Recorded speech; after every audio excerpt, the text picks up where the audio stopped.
तो hello friends, welcome back to my channel. और friend, आज की वीडियो सीरीज के अंदर हम डिस्कस करने वाले हैं सॉफ्टवेयर इंजीनियरिंग के अंदर यूजर इंटरफेस को। यानी यूजर इंटरफेस क्या होता है, कौन कौन से इसमें टर्म्स आते हैं, किस तरीके से हम इसका यूज करते हैं। और ये वीडियो काफी इंटरेस्टिंग होने वाला है। ऑल ओवर द जो अगर सॉफ्टवेयर इंजीनियरिंग की हम बात करें तो सॉफ्टवेयर इंजीनियरिंग के सिलेबस के एट द लास्ट मोमेंट पे हम लोग पहुंच चुके हैं। 1 से 2 लेक्चर में आपका सॉफ्टवेयर इंजीनियरिंग खत्म हो जाएगा। तो अगर आपने वीडियोस को नहीं देखा सॉफ्टवेयर इंजीनियरिंग के तो जरूर देख लीजिएगा। प्लेलिस्ट का लिंक आपको डिस्क्रिप्शन बॉक्स में मिल जाएगा, आप प्लेलिस्ट को चेकआउट कर सकते हैं। सारी चीजों को लिखते जाइएगा क्योंकि नोट्स आपका प्रिपेयर होते जाएगा तो एग्जामिनेशन में नोट्स ही आपके लिए फायदेमंद होगा। आइए हम लोग देखते हैं यूजर इंटरफेस के बारे में, किस तरीके से क्या यूज होता है। तो इसमें पहला पॉइंट कह रहा है कि it is a visual part of computer application और operating system through which users interact with the computer software है, जिससे जो यूजर्स होते हैं वो इंटरेक्ट होते हैं किस तरीके से कंप्यूटर सॉफ्टवेयर से। अगला पॉइंट कह रहा है कि the goal of users interface design is to make the user interaction as simple and efficient as possible. यानी जो गोल होता है यूजर इंटरफेस का वो बेसिकली होता है कि जो भी आपका सिंपलेस्ट होता है एज सिंपल एज पॉसिबल किस तरीके से उनको दिखना चाहिए, वो बेसिकली यूज होता है इस गोल में।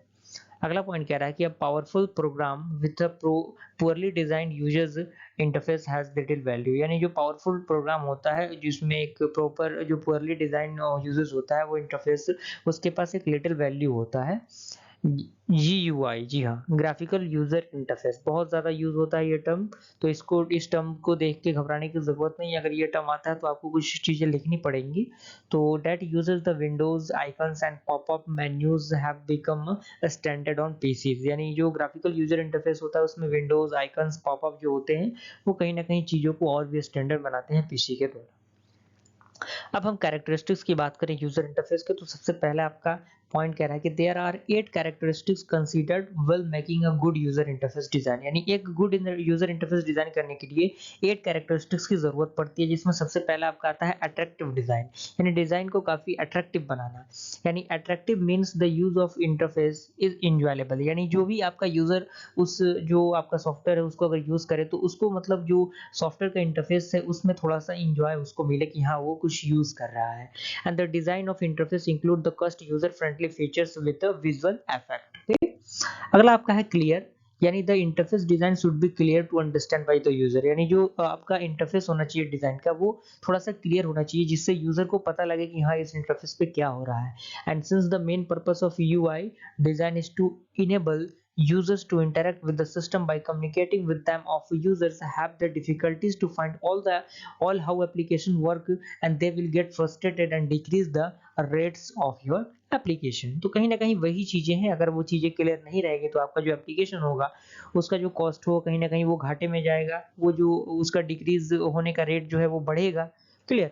अगला आपका आता है कंसाइज। तो इसमें कह रहा है कि user will not spend too much time to read the contents, so keep thing clear and concise and save the valuable time of the user. यानी यूजर को जो आपकी चीजें हैं, जो आपका मतलब रीडिंग वाला कंटेंट है उस पर ज्यादा फोकस नहीं रहता। तो कहीं ना कहीं आपको क्या चाहिए, जो भी आप इंटरफेस अगर आप बनाएं तो उसको कहीं ना कहीं वैल्यूएबल बनाएं।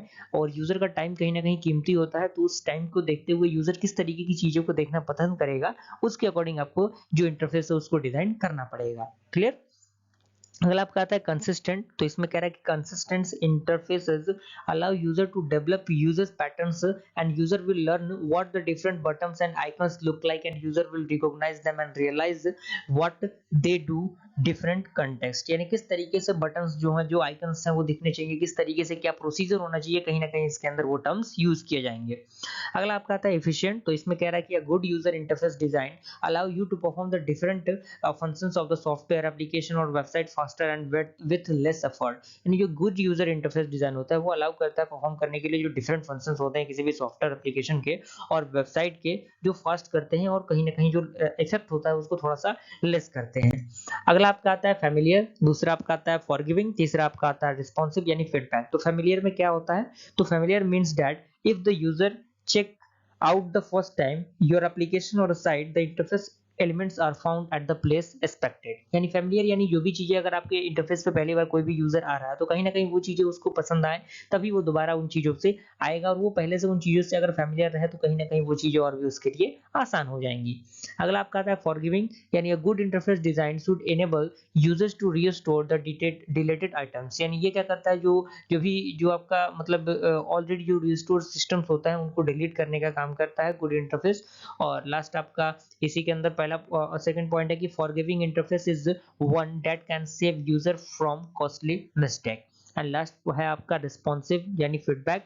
तो responsive means that interface provide the some feedback. यानी रिस्पॉन्सिव का मतलब क्या है कि जो भी इंटरफ़ेस है वो कुछ फीडबैक प्रोवाइड करे, यूज़र अपना फीडबैक दे कि किस तरीके की चीज़ें वो उसमें यूज़ कर रहा है। तो यहाँ तक पूरा प्रोसेस आपको समझ में आ गया होगा। एंड अगला पॉइंट कह रहा है कि the interface design should table batch to the user to inform that about what's happening. यानी किस तरीके की चीजें हो रही हैं, यूजर बताएगा उस चीज को। तो ये सारी चीजें पूरा प्रोसेस आपको समझ में आ गया होगा। जो भी यूजर इंटरफेस था उसका जो कैरेक्टरिस्टिक्स थी, ऑटो कैरेक्टरिस्टिक्स आपके सामने डिस्क्राइब है और काफी कम समय में काफी चीजों को बताने की कोशिश की जा रही है। और हमारा मेन फंडामेंटल ये है कि आपको नॉलेज भी मिल जाए और एग्जामिनेशन पॉइंट ऑफ व्यू से भी आपकी तैयारी हो जाए। अगर वीडियो पसंद है, वीडियो को लाइक जरूर कीजिएगा। मिलते हैं ऐसे टेस्ट वीडियो के साथ, तब तक के लिए थैंक यू।